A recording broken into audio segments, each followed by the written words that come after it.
The two dots. Two dots. You have it, Judah. Hahi itzaso davi mifte gabo malugash the story.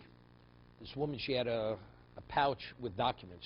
A woman, and these documents were loan documents that belonged to her husband who died.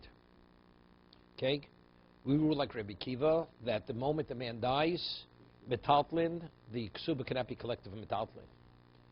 If she sees it when he's alive, the metaltlin, and then subsequently he dies, she can take it for the ksuba. But if she seizes it after he dies, then it belongs. She's seizing something that belongs to the Yorshim. Therefore, it's not a valid seizure. So listen to the story. This woman had a pouch of documents. So how did she get the pouch? Evidently, her husband gave it to her. But let's say she was a shomer. That means it's not called a seizure, right? It's not a seizure. She had it. Also, Yorshim v'kotovi lo mino. So after the father passed away, the Yorshim, they said, we want the documents. These are loan documents. Omra lehu michaim tafisnolu. She says, I already seized it when your father was alive. I seized it. Yeah? 1 second. So they came before Rav Nachman. Omar los, he says to her, look, do you have proof that you went to your husband when he was alive and you asked him for the ksuba and he wouldn't give it? And therefore, that's why you're holding the documents. So if you made the request, you wanted to be paid for the ksuba, have something, and he withheld it, and therefore you have it, so you're having it is called seizure. 1 second. Oma lo. So she says, no, I have no witnesses. Im kain, havit fis lachem isa. Therefore, so when is the seizure? You're withholding it from who? Not from you're withholding from the Yorshim. So when he was alive, when you had the documents, what was it? You were a shomer. But now that you want to withhold it for the ksuba, when are you withholding it? After he died, it's too late. Utfis lachem islav klumi. Seizure after the husband dies, because since the Yorshim already inherited it, you have no right to take it. Yeah, but she's only entitled to collect from the fixed properties, from the karka, not from the metaltlin. There's metaltlin. There's the documents. They're loaned monetary documents. Hahi itzaso di chayva shua beidino the rava. This woman, she had to take a shua with the bezna rava. Omer the Basar of Chisda. Basar of Chisda was Rava's wife. She's referred to as the daughter of Chisda. Yodana bod the chashuda ashua. Yeah. She says to her husband, this woman, she can't be trusted. The past, she lies. So giving a shua, you're wasting your time. So when Rava heard his wife tell him that, Rava l'shua ach shekenegdo. So Rava said, the one who's making the claim, that person swears. So meaning he believed his wife. His wife was credible, that he accepted what she was saying. Zimna Haviyasvi Kamei, the Gemara tells the story. There were times Haviyasvi Kamei Rav Papa Ravad Bar Masna. Rav Papa and Ravad Bar Masna was sitting before Rava. Aisu Ahushtor Gabeg. And now a document was presented before Rava. Rava is the Dayan. Amalei Rav Papa, so Rav Papa, being one of the observers, says to Rava, Yadana Bey the Shtar Pariyahu. The document that they presented you already was paid off. Therefore, you shouldn't give it any value. Omalei. So Rava says to Rav Papa, Ika inish achrina b'hadei demar. Do you have somebody else accompanying you? I mean, are the two people saying what you're saying? You plus another person. Omalei, lo, nobody else. Omalei, avagav dikamar. Even though you're saying what you're saying, eid echad lav klumu. You're only in eid echad. We're talking about a monetary situation here, right? You need two witnesses. Omalei Ravada bar Masda. So Ravada bar Masda, that's Rav Papa's colleague, says to Rava, "V'lo ye Rav Papa kebas Rav Chisda." Why should Rav Papa be worse than your wife, Rav Chisda? Well, she said the woman had no credibility. Should you believe her? So why don't you believe Rava? Bas Rav Chisda, he says, Bas Rav Chisda kimli bagavo. Bas Rav Chisda, my wife, I know she's truthful, and I could rely on her 100%. Mar lo kimli bagave. I can't rely on you the way I can rely on my wife. So what you're saying has no credibility to me. Unless they're two witnesses, means nothing. Omer Rav Papa. So Rav Papa says, Hashdom Amar, Kimli Begave Milsi. If you're telling me, Rav Papa says, if you know someone, then it has value. He says, if that's the case, go to Abrav Mori Bray Bri. He says, who is it? Go to Abba Mori Bray. Abba Mori, my son, the Kimli Begave, the kimli begave, that you know who he is. Karana shtar apume. Do you mean to say if he would tell you the document's paid, would you tear up the document? He says to Rav, would you destroy the document? She says, Karan so kadaito. Yeah. He says, definitely. He says, do you think I would even consider tearing up that? Rav is saying, even if I would know the person, I would never tear up the document. Ela marana shtar apumi, meaning it would cast doubt on the document. What you're saying doesn't even cast doubt on the document. So therefore, the one who has the document doesn't even have to swear. But if somebody who has credibility would say it's a problem, before they would be able to collect, they'd have to swear and then collect with the document. That's Marana Shtora. Not to destroy, not to invalidate the document, but to cast question. Therefore, shvuah would be sufficient. Mar tells another story. God, what he was saying?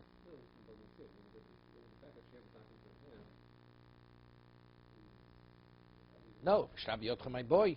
But the Gemara says, what are we obligated to swear?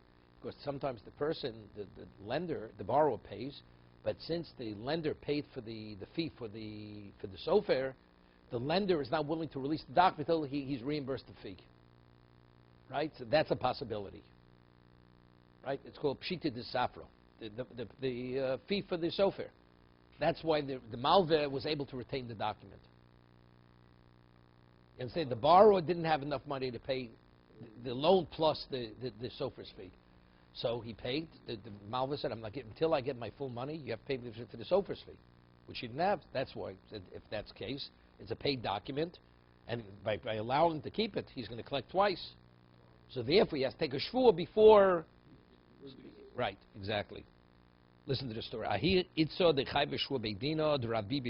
This woman, she was obligated to take a shvuah in the bezdin of Bibi Barabaye.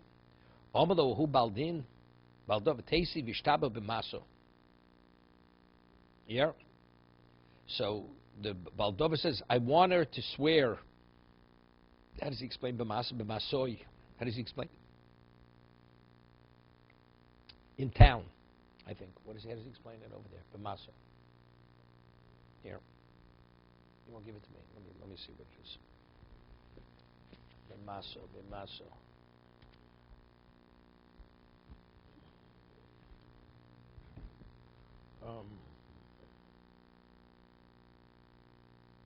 No, 1 second. Yeah. The other Lithuanian said to the judges, let her come and swear in our hometown. Yeah? Because she'll be embarrassed to swear falsely and she'll admit it. Yeah, so she said, write me a letter of acquittal stating that I came to judgment and was freed of liability through an oath. Yeah, this is what she asked. He says, I'm willing to come. Meaning, the Baldin said, let her come to our town, let her swear there, because there she'll be too embarrassed. Right? And therefore, that'll force her to admit. Omra Luhu, so she said to the Dayan, she said to Rabbi Barabaye, Kisli Zachvosa, write me a document of acquittal. What should it say? That when I swear there, right, you give me the document. Omra Rabbi Barabaye, Kisvulo. So Rabbi Barabaye says, write her the document. So actually, she didn't take an oath here. So he wrote a document to her before she even took the oath. Before they gave it to her. But it said in the document, the woman took the oath, and therefore she's acquitted. Omer Rapabi Mishum. So Rapabi says to Rabbi Bai, Mishum Dasoy Asisu. Mimuloi. He was from the family of what? Of Eli. The family of Eli, the Gemara says Rosh Hashanah, they passed away early. So he says, because you come from people who are cut off, you say words which are cut off, meaning they don't have any validity. That's what he says to Rabbi Rabbi. How do you write such a document? He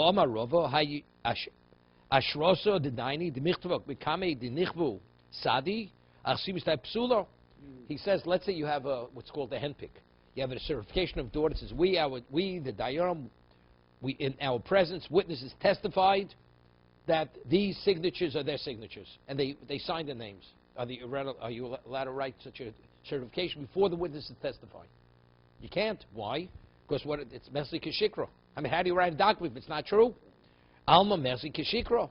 So you see, anything which which smelled of falsehood, you're not permitted to do. Hachanami, Mersi Kishikra. She didn't swear, and you're writing the thing in the document before. Valeso. Samara says, Veleso. He says, but it's incorrect what you're saying.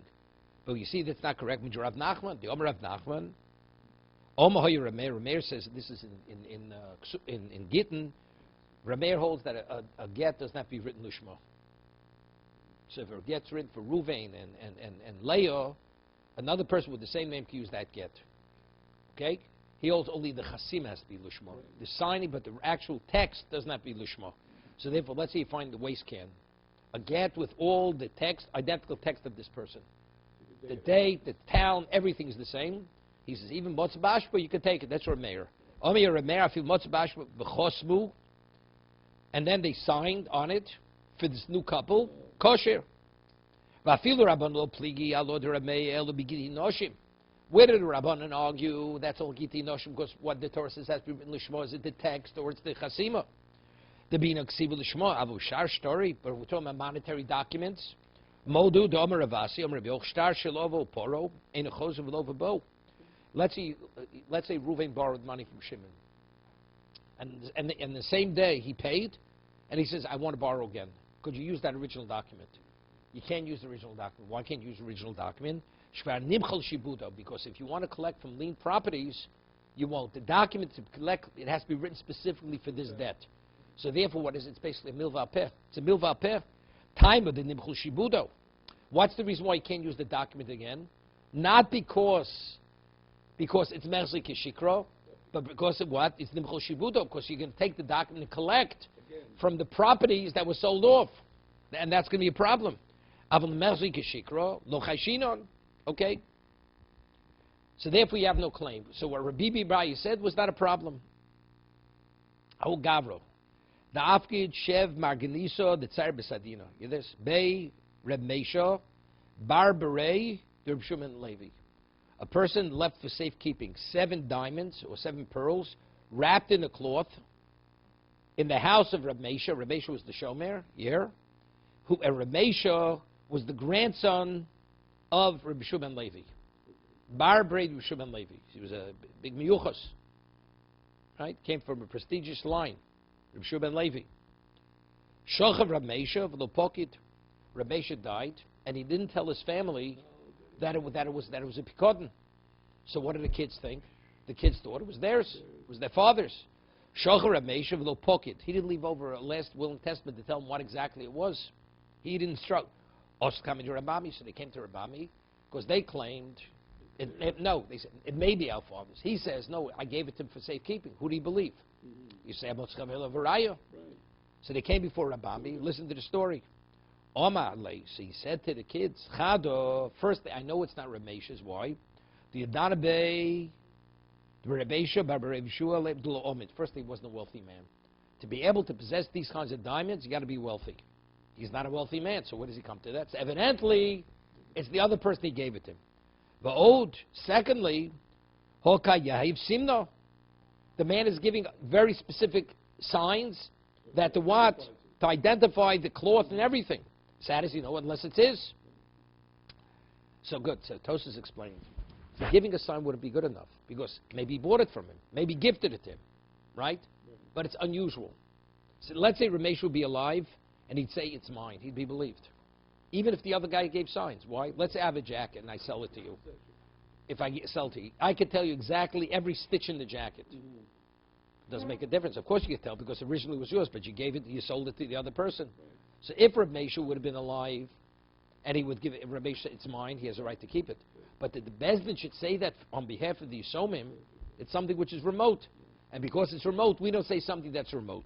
See, secondly, he's identified. Now he says,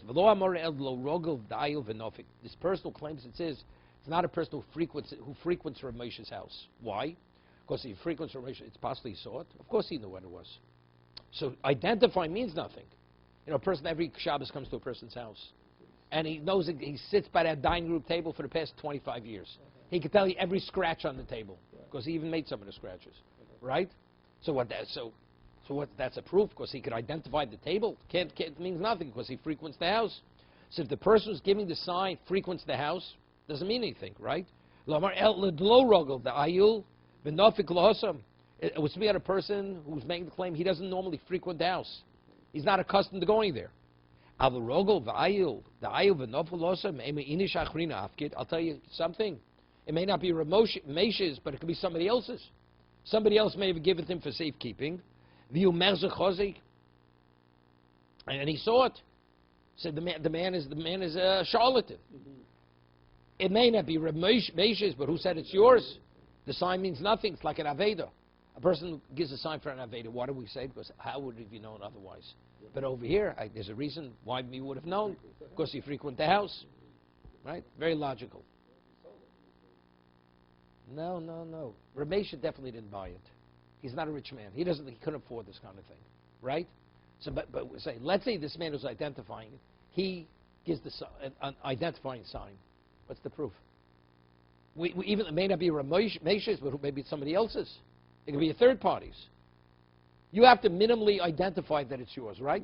It's not that you have a receipt, that you gave him a picodon. You have no receipt. So what's the indication? Because you identify it. But that doesn't mean it's yours either. It could be somebody else's. Another story, which is the identical story. So, but I can't release. I'm a shomer. It's no worse than a shomer Aveda. No, he's not a rich man. You don't give that kind of collateral. I give you $1 million worth of diamonds. You let me $5. You couldn't afford to lend me more than $5. We're talking about you have to be a rich man to have these kinds of diamonds. It's 7 diamonds. You know, a little piece of the paper you use. Whatever it is. But it seems you have to be a rich man to possess this kind of thing. An ordinary person, especially a poor man, cannot possess it. Right? Another story. Who gavra da'afkid kasa de kaspo. Bechasa. Here, a person had given a silver cup to this person. His name was Chasa. Chasa. Shochab Chasa. Chasa passed away. V'lopokit, but I tell the family that he has this silver cup, was given to him as a picodon. Osla coming Rav Nachman, so the person made the claim. They came before Rav Nachman. Rav Nachman is the Dayan. Omlu Yadana Be Bechaslo Omid. To be able to possess this kind of cup, you have to be a rich man. So definitely it's not Chasus. It's not Chasus cup. V'od Hokayob Simna, not only the person is identifying the cup, V'lam Mored Lo Rogil, same thing. And Rav Nachman, that's only if he doesn't frequent Lo Rogil, the Ayil, V'nofik Los, if he doesn't come in and out of that house. Abu Rogil, V'ayil, V'nofik Los, Eimer, Inish Achrino Afkid. It belongs to a third party. Third party gave it as a picodon. And this man is able to identify because he saw it. He saw it there many times. Therefore, his identification means nothing. Hogavro hahuda afkid metakso bei Rav Dimi. You hear this? Achva de Rav Safa. This man gave a silk coat, right? A silk tishbekish, silk. So it's an expensive garment, and he gave it for safekeeping to Rav Dimi, who is the brother of Rav Safra. Shoch Rav Dimi, the Shomer passed away. Flo Pokit, he didn't say a word to anybody. So the question, who owns it? Osl Kamei de Rababa Omalu Chadi Danabe Rav Dimi Lo Omid. First, to have this kind of silk coat, you have to be a wealthy man. So it definitely doesn't belong to Rav Dimi. That's understood. I'll give you a better one. He has a type of jacket that only a rock singer wears. Mm-hmm. It's not the rabbis. Understand? No question. It's not the rabbis. So the question, whose is it? Well, he's identifying it. Why? Because the color he has, he wears that kind of jacket. Okay? That's it. But there's another person who wears that kind of jacket also. Okay?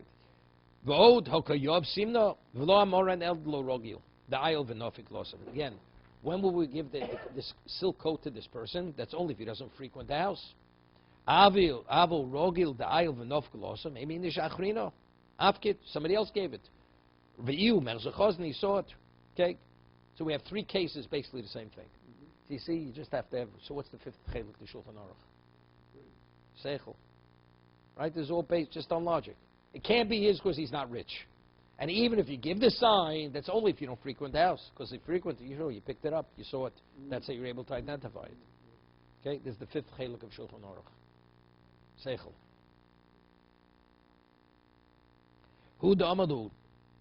A person's on his deathbed and he says, Nichsa nechosei letuvya. Right? Mat neshchimira. Person on his deathbed, he says, all my property should go to Tuvya. Tuvya. Now there are 2 people. One person's name is Rav Tuvya, a great Talmud Chacham. Another person's name is Tuvya, an ordinary guy. So we have a question, who did he mean? Did he mean the ordinary Tuvia, or did he mean Rav Tuvia? You say, you speak about such a Chosh v'Talmud Chacham, you say Rav Tuvia. So Tuvia would automatically indicate who? The ordinary Tuvia, right? You say Moshe Tzvi. You say Rav Moshe Tzvi, okay? In Teaneck, they call him Rav Moshe Tzvi. Here we call him Howard, okay? Okay. So this man is on his deathbed, and he says, Nechosai l'Tuvia, Shochiv, and he passed away. So what happened? Also Tuvia. So Tuvia shows up. Tuvia lived in town. He comes, he says, I'm Tuvia. Presents his driver's license with his picture. It's Tuvia. Right? Unmistakably, it is Tuvia. Omer Rabbi Yochanan, Harei po Tuvia. Yeah. So he says, Tuvia came. Omer Tuvia. Vose Rav Tuvia. The Tuvia. What happened? Rav Tuvia came to Tuvia. Omalei Tuvia v'lo Omar. Tuvia Omar. Rav Tuvia lo Omar. Rav Tuvia shows, he says, he meant me. Who said he meant you? So Tuvia says, he said Tuvia, he didn't say Rav Tuvia. Right? So evidently, I'm the one who's the beneficiary of what he said, of the gift. Yeah, interesting Shiloh.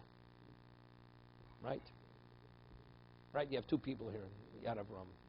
You have Norman Horowitz, Nachi Horowitz, and you have Norman Maggid.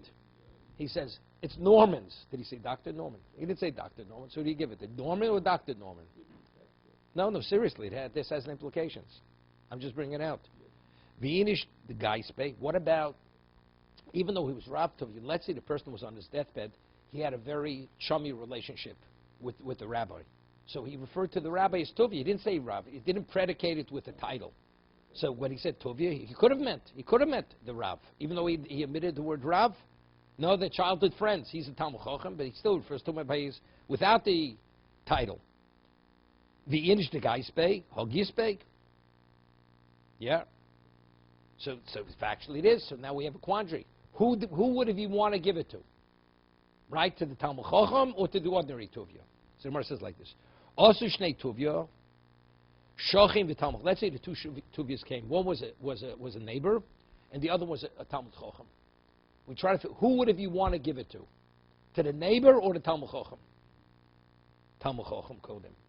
We could say with certainty, if he's leaving, he's giving away something of great value, he would prefer to, and he knows both people, he would prefer to give it to Rav Tuvia. So Rashi says, what's the reason?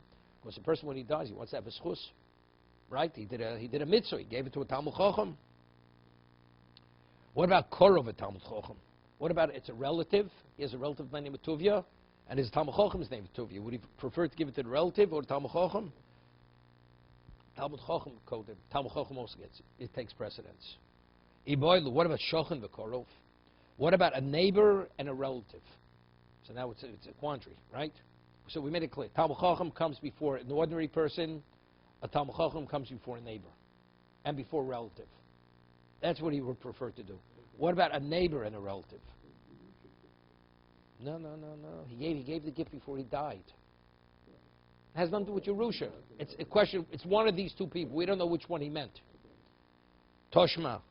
So there's a pasuk in Mishlei. You know what Shlomo Melech says? Tov shochin korov miachrochuk. That a person would prefer a friendly neighbor than a distant relative. He may be my relative, but there's a but that follows it. You know? So therefore, so now we have a new question. Shneim krovim. They're both relatives. Neither is the neighbor. Shnei shchenim. Two neighbors. Shnei talmid shnei chachomim. So now they're on equal standing. Shuda Dani. So the famous machlokes Rashi. What is Shuda Dani? So Tosa says it's toss of a coin. Whatever the judge wants to do, since there's no way to determine who has the right, whoever the judge wants to award it to, he awards it to that person. Rashi always says in Shas Rashbam that he makes an evaluation. To who would he want to give it to? Even they're both Talmid Chacham. Who did he have a closer relationship with? You try to figure out who. That's Rashi. Tosas Shudadani doesn't mean that. It means it's like a toss of a coin. You call heads, you call tails, whatever calls, that's one who gets it. Literally means the toss of the dice. That's Shuda. The word Shuda means the throwing out. Omer Rabba Lebrei Rav Chi Barovin. Rava said to the son of Rav Chi bar Ovin, say imeloch milso mal yusod oma avuch. He says, come, I want to tell you something special that your father said over. Yeah? Rava's, Rava, the great Rava, is saying to the son of Rav Chi bar Ovin, I want to tell you something special that your father said. We had this in Kedushin. What happens if a person has a loan document? Here, Ruvain lent Shimon money, $1,000. Now, Ruvain now goes, so Ruvain is the lender. So, on the open market, how much can you sell the document for? Not for $1,000. Discounted, $800, $500. Okay, so now the person purchases the document. Now, when the man has the document to collect, what are his rights? That it's a means of collection. But who is the money really owed to? I say the money is owed to the lender. I bought the right to collect. What happens if the lender waives the debt? Right? The only reason why I have a right to collect is because I'm taking over the right of the lender. But factually, who's the money owed to? It's owed to the original lender. That's the first person, not the second person. So what happens if the original lender says, I waive the debt? You understand? You have a right to collect if there's a debt. But if the first lender waives it, you're left with a piece of paper. Right? That's Shmuel. Shmuel says, the person sells his loan document to a third party, and then he waives the loan. The seller waives it. Mocho, it's gone. It's worth, all that you have left in your hand is the piece of paper. The person has a key to Fort Knox. Fort Knox moves somewhere else. So what are you left with? You're left with the key. There's no Fort Knox. Okay, same story. Va'afilu yorish mochel. Yeah, what happened? What happens? Ruvain, Yaakov is the original lender. Yeah, Yaakov sold the document to Lavan. To Lavan. And Yaakov dies, so who's his heir? Ruvain is his heir. And Yaakov, Lavan has document. Now, the Yorish, the heir, waives the debt. So who's owed the money? The heir. Because Ruvain is the heir of Yaakov. Yaakov is the original lender. So not only could Yaakov waive the debt, even the heir, because he inherited the right. Okay? Afil Yorish mochel. Moder of Shmuel, but Shmuel concurs. What about a woman? She gets married and she brings value into the marriage. Right? We spoke of Nixi Melug, Nixi Tzom Barzel, and she brings a loan document in. That's part of her portfolio of assets. Okay? V'chozer mochloso. And after she's married to the husband, she has a fight with her husband. She says, no, I'm going to make you be worthless with one word. I'm going to waive all the debts that I brought in. Right? She'enu mochel. There, her canceling her waiving is not a waiving. Why? Because when the man marries the woman, he takes on the exact same strength as she does. So he becomes the creditor. It's not like selling a document. He is like her. So if he's like her, right? Let's say a person, there's an expression. Excuse me, this might.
Doesn't make a difference. Because he's the equivalent of the lender. It's like I say, a person speaks out of two sides of his mouth. He says, I waive it, but you owe me the money. So, what does that mean? It means nothing. So she says, but I lent originally, but I'm the lender today. So before she lent, but she wants to waive it after she brought into the marriage, and the husband takes possession of those debts. She said, but the husband's a purchaser. No, his husband's better than a buyer. It's not he bought the debt, he is the creditor. Fully in his control. But she says, but I'm the one who's owed the money. No, he's the one who's owed the money. So therefore, your waiving means nothing. No, property, for sure she can't give away property. That, if I sell you property, it's your. What about a debt? That's the chiddush. When you sell a debt, you're not selling, the man factually borrowed from the lender. When I'm selling you the debt, I'm selling you the right to collect. Movables, a document could also be a document. Movables could be not only cash, something which has value. A chair is movable, but a chair, its value lies in the chair. What is a loan document? What's its value? The ability to collect. But the value of the ability to collect is if you could collect. But if there's no debt, what are you collecting? No, she gets everything back. She gets it back. That's not a problem. Okay. Listen to the story. No, if it's Son Barzel, he could, but if he divorces, he has to fully reimburse her for the value which she brought into the marriage. Right? Everything is evaluated. Anything she evaluates brought into the marriage, that's called Son Barzel. That, she's secure, she's guaranteed, he has to fully reimburse her if she's divorced. That's the value of the time of marriage. So if, let's say, they drop in price, doesn't make a difference. He sold them off, he has to pay the full value. They go up in value, sold off, he made the profit. Whatever she brought into the marriage, she has to be fully made whole. She has to be made whole. Okay? All this is very logical. A new story. A lot of stories today. Incidents. Krevose the Rav Nachman, hear this? The relative of Rav Nachman, Zavintel dafkhesubos04292015wednesday. Which, let's say she was alive, the husband was alive. She went and she needed some cash. The husband said, look, I gave you enough spending money. She said, you know what I'm going to do? I'm going to sell my ksub in the open market. That, the person, if I should be divorced, I mean, he's taking a chance, it's all discounted. He'll collect. So that's why she sold it. She got cash for it. She sold it for the ability, that person will have the ability to collect the ksubah. Listen to the story. Igarsha. Yeah? She was divorced. She was divorced afterwards. Ushchiva. Yeah? And what? And she died.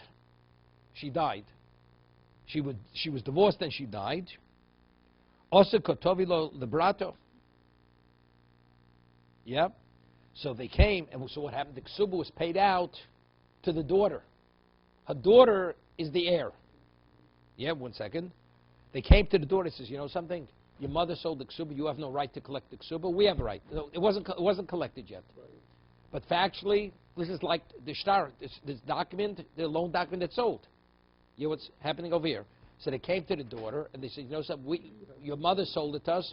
We have the right to collect. You have no right to collect. Amadu Rav Nachman, leko de lisbo lo eitzo. Right? Tezel v'tichle ksuboso dimo. What does it mean, leko de lisbo? You mean, isn't there a way to deal with this problem? That means his relative, this woman, the daughter of the one who passed away, is a relative of his, a cousin of his, whatever it is. He says, so he advised her, yeah, I'm going to give her advice. I don't know what the leko, what's the leko? What's the leko? The bottom line, it says, Omer Rav Nachman, Omer Rav Nachman, Omer Rav Nachman. What? Yeah, that's how I understood it. So you know what he did? He gave her advice. You know what he told her? Unbelievable. Tezel v'tichle ksuboso dima. L'gabe avur.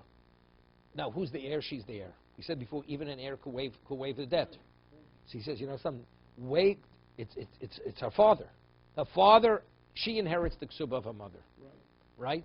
So she says to her father, I'm waiving your financial obligation to my mother. So what happens if she waives the obligation? That means the buyer is left high and dry, right?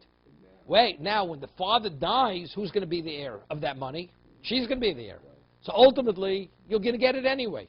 Now, if you don't waive it, the man's going to claim it because he bought it from your mother. But if you waive it, the man is out his money. Yeah? And you'll inherit it from him because she's the daughter of the man, of the father. Shama Oslo Achilto. She heard, no, which means he said it to himself. That's what she should do. She heard what he had said, and she did it. She waived it. Omer Rav Nachman, he says, you know something? I shouldn't have done what I did. It says in Mishnah, in the Pirkei Avos, you shouldn't be like an Orchei Dayonim. You shouldn't be an advocate. I mean, a judge has to be impartial. By Rav Nachman making the suggestion, he's favoring her. I mean, right? You have to be impartial. So the question is, if he did the wrong thing, Rav Nachman's not an ordinary person. He doesn't do the wrong thing. So evidently, initially he held it was justified. Then he realized it was unjustified what he did. What did he originally hold, and what did he afterwards? What was the basis for the change? The Navi says, that if your flesh, your relative is financially hurting or whatever it is, do not turn a blind eye on him. You have to go to bat for your relative. That's what he held. So that was an overriding factor. Even though it's true, but who's Rav Nachman? He's not an ordinary person. No, he's a prestigious person. People say, is this appropriate? It doesn't look right. You know what I mean? A man who stands in the eyes before and he's seen as special, people say, you know something, it's not appropriate. So as a result of it, he did the wrong thing. So in halach, he did the right thing. But because of his status and stature, it doesn't look right. It looks bad. Therefore, that's the reason why he said I shouldn't have done it. So factually, he did nothing wrong. You know, the Gemara says, interesting, the Gemara says in Avodah Zorah, Bishul Akum, right? If a non-Jew cooks something that's inedible, can't be eaten raw, unless it's cooked, a non-Jew cooks for you, you're not permitted to eat it. Rabbinic, it's a rabbinic. I mean, all the ingredients are kosher. But the goy cooked something, goy cooks potatoes for you. Okay? Can't eat a potato raw. The halacha is you're not permitted to eat the potato. Even if you cooked it in your pot, everything was kosher, all the ingredients, you're not permitted to eat it. Okay? What about if a guy heats water for you or cooks a carrot? A carrot can be eaten raw, right? Certain vegetables. The halacha is you're permitted to eat it. Because you could eat it, because the cooking doesn't turn from inedible to edible. It may be enhancement, but so the level of beholdenness to the guy is not the same, because I could have eaten it without the cooking. What about if a person is an Odom Choshuv? You know, great rabbi, and a guy would cook him something that he could eat. The Gemara says Odom Choshuv, even something that could be eaten in its raw state, he should not eat something that's cooked by a guy. Because what are people going to say? See, the rabbi ate something that a non-Jew prepared for him.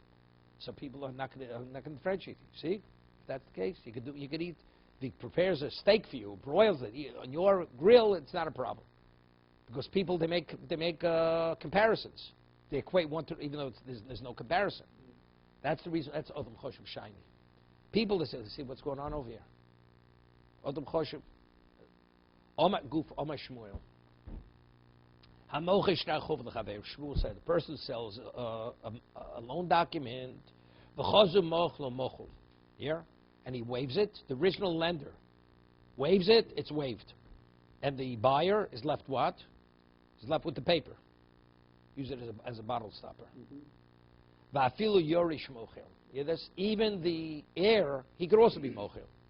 Why? Because he's the creditor. Omer Afuna Breider Bishua.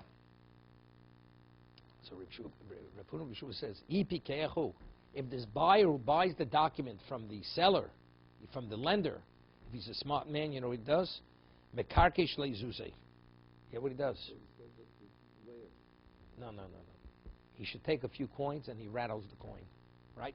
This lender, he wants to sell the document, Norman, right? He wants to sell. That means he needs cash. Why does he sell? The document's worth $1,000. Why is he selling it for $600 or $500? He's pressed for cash. But you realize the man who buys it, he puts himself in a compromised position, because what happens if the lender wants? He could pull shenanigans with the debtor. He says, you know something, I'll waive it, and then we'll split the difference. right? Like this, yeah, if I come and collect from you, it's $1,000. Now, if I collect from you, I'll sell it. The other man's going to be left high and dry. You'll pay me $500. Says the result is he sold it for $7, gets $5. He's making money on the deal. He's making $200 on the $1,000 loan, right? And what? And this other man's out his money, whatever he paid for it. So Rav Huna Breidbi Yeshua says there's a way. He says if he's a smart man, this buyer, this is what he should do. He should take out the cash. He says, you want me to buy the document from you? I want you to write a document that you owe me money. You owe me $1,000. You owe me whatever I'm paying. You owe me that amount of money. See, even if the first document is canceled, I have a separate document that you said I owe you the amount of money that I paid for it. So you can do whatever you want with the original document. He says, I'm not even interested in the original document, right? Or I have it. Doesn't make a difference. So this covers him, because if he should waive it and reduce it to nothing, the first document, he's guaranteed he's able to collect with his money, right, with the second document that he wrote him. That's if he's pikech, if he's smart. Omer Avimi. Now, interesting shayla. There's a Gemara in Bava Kama. What's the halacha? I have an animal. I have a document. It's worth whatever it is, $1,000, whatever it's worth. And somebody comes in presence of and he burns the document. He destroys, and there's no way to collect from this debtor without that document. So the mazik, the one who burnt it, damaged it, destroyed the document, what did it cost me? It cost me $1,000. Is he a mazik? Is he a damager? Is that called, something that's called grumma? No, the debt isn't in place. The man owes you the money. But if you don't have the document, you can't get the money. So that's called grumma. That's, I caused you damage through indirect cause. The document is the means. It's like I took your key and your key and threw it into the river. You can't get into the vault unless, right? Same idea. So do I have to pay you for the loss that you can't collect? Or do I say, no, that's called indirect cause? So there's an argument remained the Chachamim. It's called garmi. Gar means it's a definite loss, immediate. The moment I burn the document, you're not collecting. No ifs or buts. But did I actually destroy the lien? The lien is in place. So it's more than just it's not directly destroying the object of value, but it's the means to the object of value. It's machlois remain the chachamim. It's called, if you hold dina de garmi, it's almost direct cause, then you pay. Right? So that's what Mara says. Omer me man de don dina de garmi migvi be de meishtora. Malyu. You got it? The one who rules, when the creditor waived the loan, what did he do? You damaged me. The document that was worth $1,000 was reduced to the value of the paper. You pay me $1,000. The damage you caused me is $1,000 damage. You got to pay $1,000. So Shmuel, even though it's true he canceled it, but he has a claim, takes him to court, he collects $1,000. Because the value of the document is $1,000. The land, no, he sold the document, and then after he sells it, he cancels it. The buyer, does he have a claim against the seller? So if you hold, that garmi is the equivalent of breaking your window. So I take you to court, I have a right to collect. But what about if you hold garmi, you have no, it's not like breaking a window, it's like one step removed. Because here the debt is in place. You just don't have the means to be able to collect. Then the man's out of his money. That's what he says. If you have the opinion, you collect the value of a viable document. You know what you get? You get the paper. It's not worth more than the paper. And the rest, you're out your money. Yeah? You're out your money. Have the Uvda, the Kafya, Ra from the Ravashi. There was an incident. So Rashi says we rule like Rameir, Gedina de Garmi, that he can take him to court, and he has a claim for the full value of the document. That's what we rule. So there was an incident.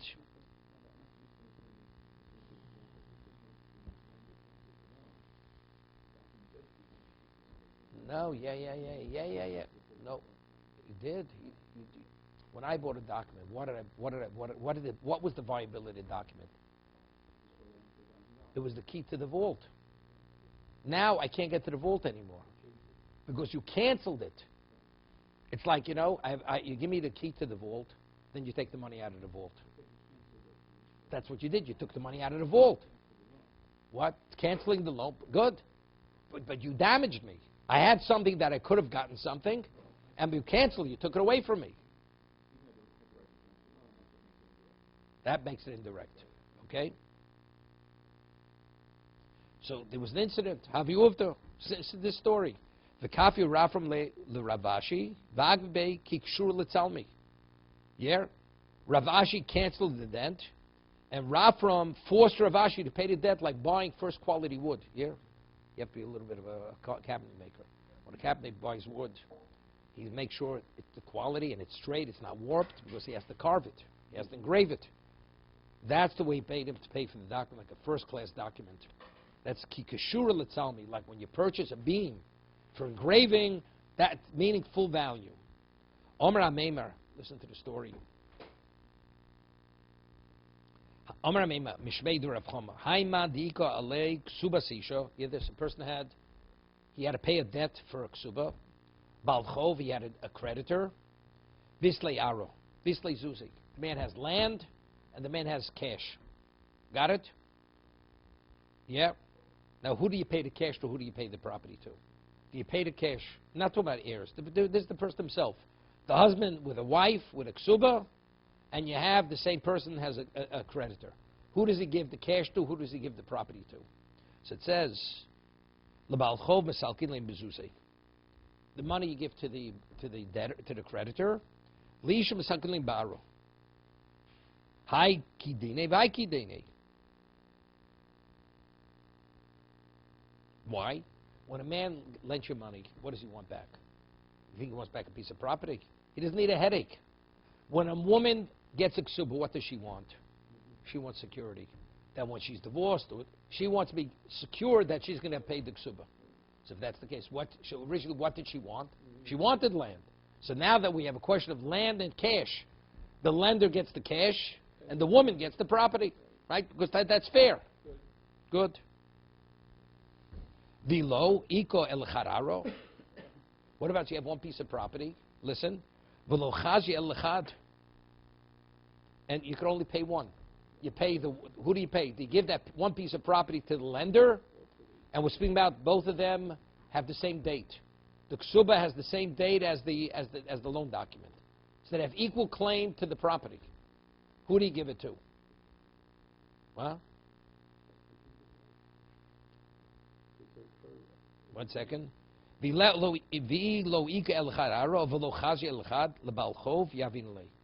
give it to the lender, not the way you think. My timer, why? Because when a man lends money, what's his intent? He wants to get paid back. When a good woman gets married, does she think about divorce? She didn't. The father, she didn't want. The ksuba is only to guarantee he shouldn't divorce her. But does she want to get divorced? She doesn't want. As a result of that, initially the debt, in terms of obligation paying debt, who was closer to get paid? The creditor. Because the man gave you money only to get paid. Okay. The woman, when she got married, she's not getting married to get paid out. Right. Therefore, if you have one property, you give it to the woman, to the lender, and not to the woman. Right. The property now is lien for the ksuba. It's lien for the debt also. Right, but she paid first. On the same day. The date of the ksuba and the date of the loan document is the same day. What's so difficult? I don't see it. Why? His debt also has to be guaranteed. The man's not lending you money unless he's guaranteed. Right? Same thing. There's enough land to cover A or B. So it says, why? Because when the creditor lends you this money, what was his intent? When I'm lending, I hope to get paid. I want to get paid. When a woman gets married, there may be a financial document. Does she want to get paid out? No. She doesn't even think about divorce. She doesn't want to be divorced. Therefore, the lender, the creditor, is closer to collecting than the woman is collecting. This is called logic. You hear logic. Put on that black hat and pull it tight, and then you'll hear logic.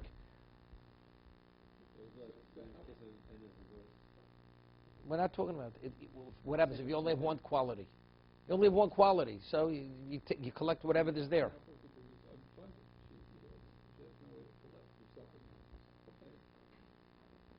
No, she has a way to collect. Let's say there's a lien property. She'll go after the lien property. The property that he has, the free property. She'll go. She'll find something. Or let's say he has earnings. He has other earnings. He'll collect the earnings. Right? It's called garnishing wages. You ever hear that expression? Yeah, creditors could also do that. They both could do it. But here it's just a question of who do you give priority to? She worked for the IRS. You'd understand this. What? No, they're both simultaneous. No, if she would be Haksuba was written before her, then she has first claim. She has first rights. She has first lien. Here, both liens, the dates are at the same date. The day that he got married, he couldn't pay for the wedding. He says, buddy, could you lend me? I got to pay the caterer. Okay, same date. Ksubos are at the same date. You got the loan document. Howard, when his father was a caterer, he didn't let you out of the place until you paid. Okay. Okay. We'll reminisce afterwards. Okay. In Bowie, they paid a check, not cash. Okay. Amalei Rav Papa the Rav Chama. Vadi damrisa mishmei derava. He says, Rav Papa said to Rav Chama, Vadi damrisa mishmei derava haiman demaski beizuzi visle yaro. A person who owes money to someone, he has a piece of property. V'asa balchov kotov minei. Yeah? And the balchov comes and he collects. V'omalei zilshko be'aro. You hear this? The story. A man says, has property. Credit, I want my money. He says, take the property. We don't say that. You hear the story? V'omalei zilshko aro. And he says, sell the property, you have cash. You understand? The lender has to be busy getting a real estate broker, be involved with this. Amrina le zil zovin at. We say to the creditor, you sell it, right? Excuse me. We say to the debtor, zil zovin at v'aisi havle. You sell it, and then afterwards you give him the cash. We don't put the burden on the lender, but on the debtor. Amale loimali gufa amale lo. He says no, it's incorrect. Doesn't make what you're telling me is not correct. Emily Gufa du uvda hechi havo. He said, tell me the story of what happened. Tell me what happened. Amalei tolamosa biarovigochovim havo. Yeah? What happened was, the man originally had money to pay, and he says, the money I have is not my money, it's a goy's money. I can't give you the cash. But factually, it was his money. So he dragged the guy a cup. He says, you sell off the property. So what kind of behavior is this? Factually, you had cash to pay, and you didn't want to pay him because he said it's the goy's. So because he didn't behave properly, that's the reason why they ruled. You know something? Under normal circumstances, the debtor has no obligation to sell the property on behalf of the creditor. Say, look, I have to give you value. The value. You'll have difficulty converting it to money, but since ultimately it'll be worth what the loan is, you can have it. But since this guy was playing with he was playing shenanigans, that originally he had the money. He says it's not my money, it's a guy's money. Because you didn't pay properly, we put the burden of selling on, and you give him the cash. Because originally you should have given him the cash. So this is we're penalizing him. Because he initially didn't behave properly, therefore we treat him in this inappropriate way. Amalei Rav Kahana. Amalei Rav Kahana, the Rav Pabli Dochtam, Repris Bachov Mitzvah. Hear this? According to you, you say that paying a debt is a mitzvah. Hear the story. Amalei lo nechel levin mitzvah. A person borrows money. We say, repaying a debt is a mitzvah. Man, the borrower says, I'm not such a religious Jew. I don't do mitzvahs. Therefore, I'm not paying the debt. Yeah? Amalei lo nechli David mitzvah. So what do you do with the man? A person doesn't want to put on tefillin. What do you do with the man? If it's a negative commandment, you give him malchus. But it's a mitzvah. So he's not doing. What are you going to do with him? Amalei Tanino. He says, we learned in the Mishnah. What does the Mishnah say? 1 second. There's a Mishnah in Chulin. Baba Kama. Baba Basra. Okay? Amalei Tanino. B'medvar amurim mitzvahs lo saseh. Av mitzvah says, say, to go and lo asi sukkah. You say, Bezdin says to build a sukkah. Ve'eno osa, he's not willing to build a sukkah. Lulav, ve'eno osa, he says, take a lulav, he says, I'm not interested. What does it say? Makados ha'cheitze nafsho. The court beats him until he dies, or until up to about right before he dies. It's the same thing. You don't want to do the mitzvah. You don't want to pay. It's a mitzvah. The court will take it out, as they say, take it out of your hide, right? If you don't want to pay, you don't want to do the mitzvah. 1 second.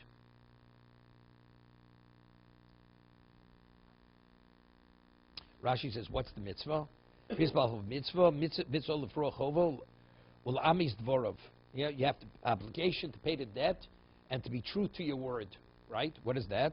The Siv Hint Tzedek, it says regarding weights and measures, that the weights and measures has to be honest. You have to have honest weights and measures. Hint Tzedek, shei hein shlochot tzedek, v'lav shlochot tzedek. Yeah. He brings Rashi and Chulin. Chulin. Kuf Lamed Beis, Kuf Yud. Okay? Further. Just go a little further. Ba'minei Rami Bar Choma mi Rav Chisda. Rami Bar Choma posed the question to Rav Chisda. Hareze gitech v'lo gar shibo el achos shloshim yom. You hear this? A man gives a get to a woman. He says, take the get, and the get will be effective in 30 days. And she put it on the side of a Rosh Hashanah. We said earlier that the document has to be in a location that she should be able to what? Possess it. Remember we had earlier, if it's lying in a Rosh Hashanah, Tzid Rosh Hashanah, Mao, is it a valid get? Since when the 30th day comes, it's not in a location that she could acquire it. Amalei, this is the question he posed to Rav Chisda. Ein mugareshes. She's not divorced. Why? Mid Rav Shmuel. Rav Shmuel damet avayu shutzvurin umunochem b'shus harabim. When, according to Rav Tarfon, when could you seize the property? And it's not the heirs. It has to be lying in a true public domain. V'tzid rishus harabim k'rishus harabim domu.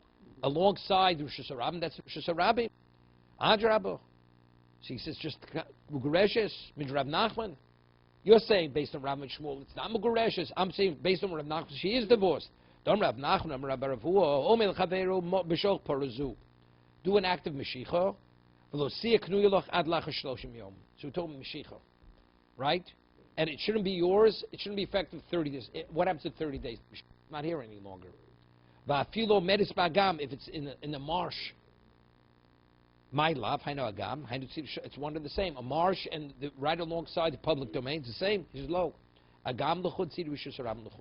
Meaning the area right alongside the Rosh Hashanah is identical like Rosh Hashanah. When it's off the beaten track, rabbinically that could be your domain. An agam is your domain because you can acquire an agam. But right alongside the Rosh Hashanah, that's for public usage. One sec. There's another version. Amalei Bugareshi says, no, she's divorced. Mid Rav Nachman, based on what Rav Nachman said. Rav Nachman said that what? That the agam, so Tzirus Shizarabim, kagam dom, adrab, ein Bugareshis. Rav Shmuel, my love, hainu Shizarabim, hainu Shizarabim. Because Rav Shmuel said if it's lying Rosh Hashanah, that's onless. He says, no, lo, Rosh Hashanah l'chud, Tzirus Shizarabim l'chud. Therefore, if the get is Tzirus Shizarabim, according to the second version, she's Mugareshes. We rule like the second version, that if it's Tzirus Shizarabim, it's alongside Rosh Hashanah, that's equivalent of a marsh, and she is divorced.